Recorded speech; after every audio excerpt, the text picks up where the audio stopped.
Welcome again to the channel, Life with Jennifer JM. I am your girl, Auntie Jen. Oh my God, my viewers, my friend, and my subscriber. What a setting here. What a piece of setting. All of a sudden after election, the country coming like I turn upside it down. Upside it down.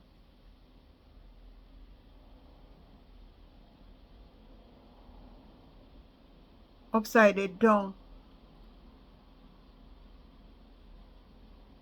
Gosh. No man. How are going? What really are going? It really look rough. Look scary. People are stressed out, people are mad out. I want you to take a listen and listen to what Dr.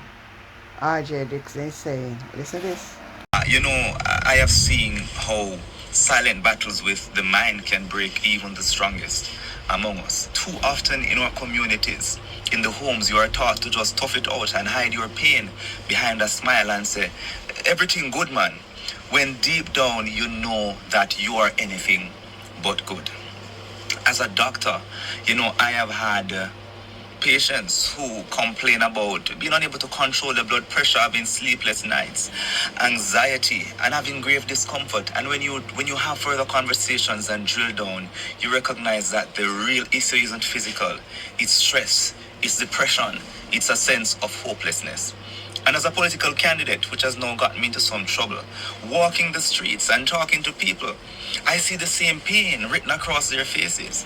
Fathers who feel like they are failures, youngsters who feel like they are failures, who feel lost, who feel hopeless, mothers who cry in silence because they too carry this heavy burden of trying to keep a household together. We have to stop pretending that mental health is weakness, because it's not. It takes strength to admit that you're not okay. It takes courage to ask for help when you need help. And it takes wisdom to understand that mental health is health. Just like your heart health, just like your blood sugar control, just like your blood pressure management. Mental health is health. Though I've never experienced personally a mental health breakdown, I, like others, have had my own struggles. Moments, when you feel overwhelmed. Moments when life hit you a little harder than you expect. But you know what I've learned? Is that healing begins with acceptance. You have to accept that you are struggling with something. You have to accept that maybe I'm not in a good place right now. Accepting that you don't have to just tough it out, but you can pause. You can take a breather. You can get it sorted out by talking to a friend or seeking professional help. And guess what? Accept that sometimes you can cry. If you're struggling, I want you to know this. You are not alone. You are not weak. And your story is not over. There's much more for you to tell. As a nation, I want us to build a culture that supports and not shame those who are hurting, those who have mental health challenges, as we often do. Let us teach our boys that emotions are natural and that sometimes, yes, you're going to cry. Let us remind our young women that they are enough. Let us make our communities, our churches, our schools, our health facilities places of comfort and not judgment, because sometimes the places that are supposed to be places of comfort become places of judgment. So today, take a deep breath. If you're experiencing something, talk to somebody. If you know somebody going through something, seek to help them overcome. And remember that taking care of your mind is not selfish. It is survival. You hear what the doctor is saying? This is serious. This is serious something. A serious thing are going on. The people them are mad out.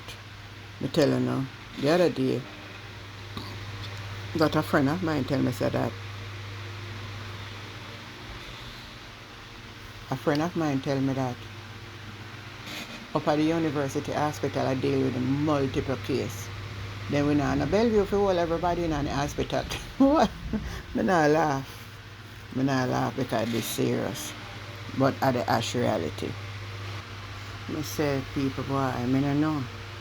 and with this corruption in our country. Cause I will show you one little piece of one clip with Royal read.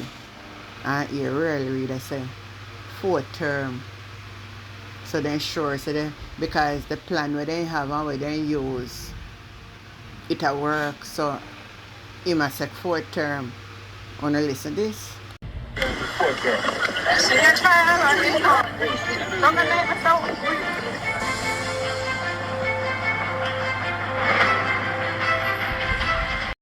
When me tell you, say morals and values and integrity gone to the dog, it gone to the dog. When me say shame, not have no shame or take no place. You know, you hear the man I say 4th term, 4th term. But you can say that if the people will accept it anyhow. Anyway, when I take a listen to Dwayne Valls, I talk about the incident that took place down a film constituency where the young lady who they find in a suitcase. Listen to this. For Central Westmoreland. Welcome to Power Talk Mondays. Violence against women is our topic today. And we're bringing up this topic again because of a recent situation where a young woman was murdered, placed in a suitcase, and thrown on the wayside. How can we treat the people who nurture our society like this? We must join hands and hearts together and preach the message that we should not be murdering, we should not be beating, we should not be abusing any female or any child. Let us understand the effects that this has on our society.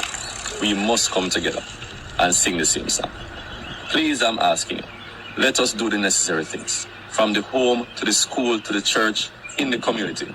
Let us teach our people how to love each other, how to live with each other in a comfortable and respectable manner. Let us teach our people how to deal with resolutions when it comes down to arguments.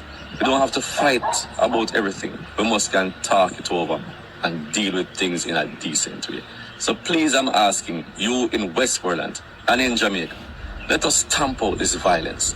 Let us stop this abuse of our females and our children. And let us work together in love and harmony.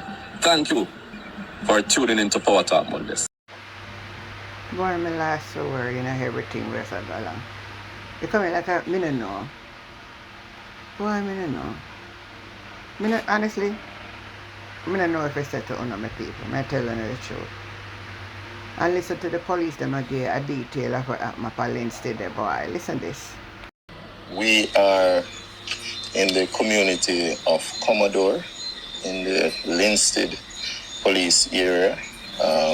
A very unfortunate and I might say a very awful scene where 9 persons were shot, 5 persons have so far confirmed dead, and we are here, trying to put together, the pieces to determine what really triggered such an awful situation.